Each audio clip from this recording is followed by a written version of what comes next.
اسے شیطان کی کتاب کیوں کہا گیا؟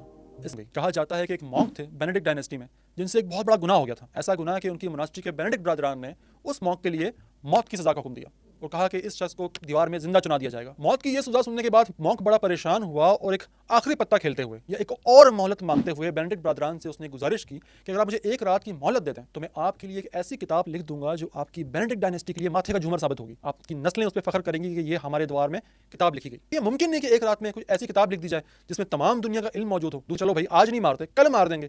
ایک رات کی مہلت ہرمونوس نامی اس مونک کو مل گئی. اب جب مونک صاحب نے رات کو جیل کی کوٹری میں کتاب لکھنا شروع کی تو بہت جلد ہی وہ جان گئے کہ ایسا ممکن نہیں کہ میں اتنی بڑی کتاب ایک رات میں لکھ سکوں. لہٰذا تھک ہار کر انہوں نے ایک منتر پڑھنا شروع کیا. اس منتر پڑھنے سے یہ ہوا کہ وہاں شیطان حاضر ہو گیا اور وہ کوئی عام شیطان نہیں تھا، وہ بیلزبوب تھا.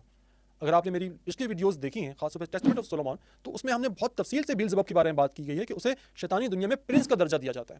اور بیلزبوب صاحب حاضر ہو جاتے ہیں اس کوٹری میں اور پوچھتے ہیں کہ بتا بھائی کیوں بلایا تو نے مجھے؟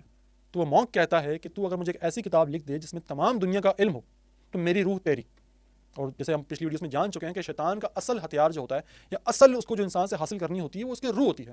جسم تو دنیا کی شے ہے، دنیا میں ہی رہ جاتا ہے. لہٰذا بیلزبوب صاحب یہ آفر مان لیتے ہیں اور مونک کی روح کے بدلے کتاب لکھ دیتے ہیں. صبح ہوتی ہے، سپاہی آتے ہیں، جیل کا دروازہ کھولتے ہیں تو اندر مونک مرا پڑا ہوتا ہے. اس کی روح بیلزبوب لے کے جا چکا ہوتا ہے یا اس پہ قبضہ کر چکا ہوتا ہے، کچھ بھی آپ کہہ سکتے ہیں اس میں. لیکن ساتھ ہی اس کال کوٹری میں ایک کتاب پڑی ہوتی ہے اور وہ کتاب کوئی معمولی کتاب نہیں تھی، وہ جائنٹ تھی.